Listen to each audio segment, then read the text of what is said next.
दोस्तों, शालिनी भक्ति सागर में आपका बहुत बहुत स्वागत है। तो दोस्तों, आइए जानते हैं रविवार का व्रत कैसे करें। जानिए पूजन विधि, कथा, आरती एवं फल।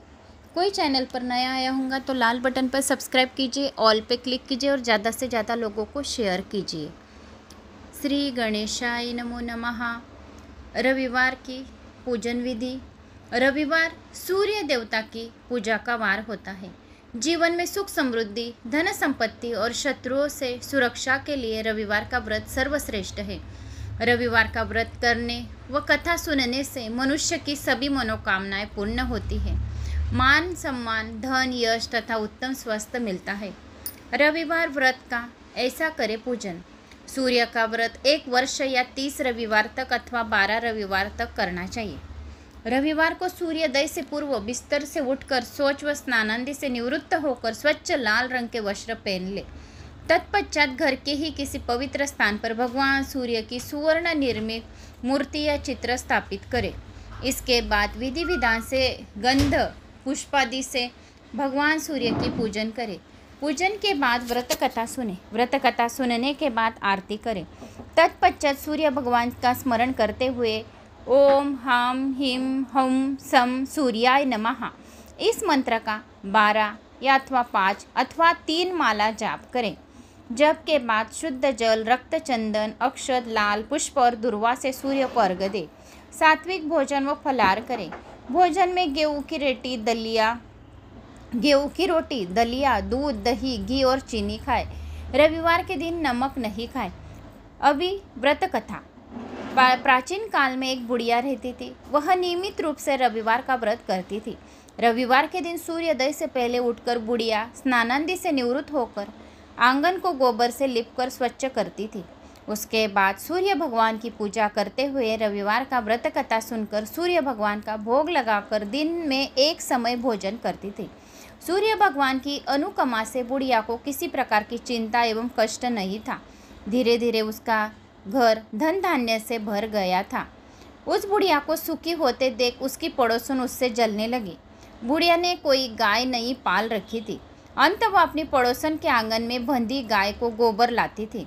पड़ोसन ने कुछ सोचकर अपनी गाय को घर के भीतर बांध दिया। रविवार के गोबर न मिलने से बुढ़िया अपना आंगन नहीं लीप सकी। आंगन न लीप पाने के कारण उस बुढ़िया ने सूर्य भगवान को भोग नहीं लगाया और उस दिन स्वयं भी भोजन नहीं किया। सूर्यास्त होने पर बुढ़िया भूखी प्यासी सो गई। प्रातःकाल सूर्योदय से पूर्व उस बुढ़िया की आँख खुली तो वह अपने घर के आंगन में सुंदर गाय और बछड़े को देखकर हैरान हो गई। गाय को आंगन में बांधकर उसने जल्दी से उसे चारा लाकर खिलाया। पड़ोसन ने उस बुढ़िया के आंगन में बंधी सुंदर गाय और बछड़े को देखा तो वह उससे और अधिक जलने लगी। तभी गाय ने सोने का गोबर किया। गोबर को देखते ही पड़ोसन की आंखें फट गई। पड़ोसन ने उस बुढ़िया को आसपास न पाकर तुरंत उस गोबर को उठाया और अपने घर ले गई तथा अपनी गाय का गोबर वहाँ रख के आ गई। सोने के गोबर से पड़ोसन कुछ ही दिनों में धनवान हो गई। गाय प्रतिदिन सूर्योदय से पूर्व सोने का गोबर किया करती थी और बुढ़िया को उठने के पहले पड़ोसन उस गोबर को उठाकर ले जाती थी। बहुत दिनों तक बुढ़िया को सोने के गोबर के बारे में कुछ पता नहीं चला।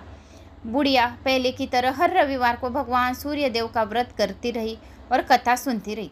लेकिन सूर्य भगवान को जब पड़ोसन की चालाकी का पता चला तो उन्होंने तेज आंधी चलाई। आंधी का प्रकोप देखकर बुढ़िया ने गाय को घर के भीतर बांध दिया। सुबह उठकर बुढ़िया ने सोने का गोबर देखा तो उसे बहुत आश्चर्य हुआ। उस दिन के बाद बुढ़िया गाय को घर के भीतर बांधने लगी। सोने के गोबर से बुढ़िया कुछ ही दिनों में बहुत धनी हो गई। उस बुढ़िया की धनी होने से पड़ोसन बुरी तरह और जलकर भुनकर राख हो गई और उसने अपने पति को समझा बुझाकर उस नगर के राजा के पास भेज दिया। सुंदर गाय को देखकर राजा बहुत खुश हुआ। सुबह जब राजा ने सोने का गोबर देखा तो उसे आश्चर्य का ठिकाना न रहा। उधर सूर्य भगवान को भूखी प्यासी बुढ़िया को इस तरह प्रार्थना करते देख उस पर बहुत करुणा आई। उसी रात सूर्य भगवान ने राजा को स्वप्न में कहा, राजन, बुढ़िया की गाय व बछड़ा तुरंत लौटा दो, नहीं तो तुम पर विपत्तियों का पहाड़ टूट पड़ेगा, तुम्हारा महल नष्ट हो जाएगा। सूर्य भगवान के स्वप्न से बुरी तरह भयभीत राजा ने प्रांत उठते ही गाय और बछड़े बुढ़िया को लौटा दिए। राजा ने बहुत सा धन देकर बुढ़िया से अपनी गलती के लिए क्षमा मांगी। राजा ने पड़ोसन और उसके पति को उनकी इस दुष्टता के लिए दंड दिया। फिर राजा ने पूरे राज्य में घोषणा कराई, सभी स्त्री पुरुष रविवार का व्रत करें। रविवार का व्रत करने से सभी लोगों को घर धन धान्य से भरे गए। राजतय में चारों ओर खुशहाली छा गई। स्त्री पुरुष सुखी जीवन यापन करने लगे। तभी सभी लोगों के शारीरिक कष्ट भी दूर हो गए। सूर्य भगवान देव की आरती। सूर्य देव की आरती। जय देव जय देव जय रवि देव, जय देव जय देव जय रवि देव, जय देव जय देव जय रवि देव। रजनीपति मदहारी शतदल जीवन दाता, षटपद मन मुदकारी हे दीन मनी दाता। जग के हे रवि देव, जय देव जय देव जय रवि देव, जय देव जय देव जय रवि देव। नवमंडल के वासी ज्योति प्रकाशक देवा, निज जन हित सुख राशि, तेरी हम सब करे सेवा। करते हैं रवि देव की जय, जय देव जय देव जय देव जय रवि देवा। कनक बदन मन मोहित रुचिर प्रभा प्यारी, निज मंडल से मंडित अजर हमारी छवि विधारी। हे सुरवर रवि देव, जय देव जय देव जय रवि देवा, जय देव जय देव जय रवि देवा। तो दोस्तों, इसका व्रत का फल क्या है यह जानते हैं। इस व्रत के करने से मनुष्य को मोक्ष की प्राप्ति होती है। इस व्रत के करने से स्त्रियों को बांझपना दूर होता है। इस व्रत को करने से धन यश मान सम्मान तथा आरोग्य की प्राप्ति होती है।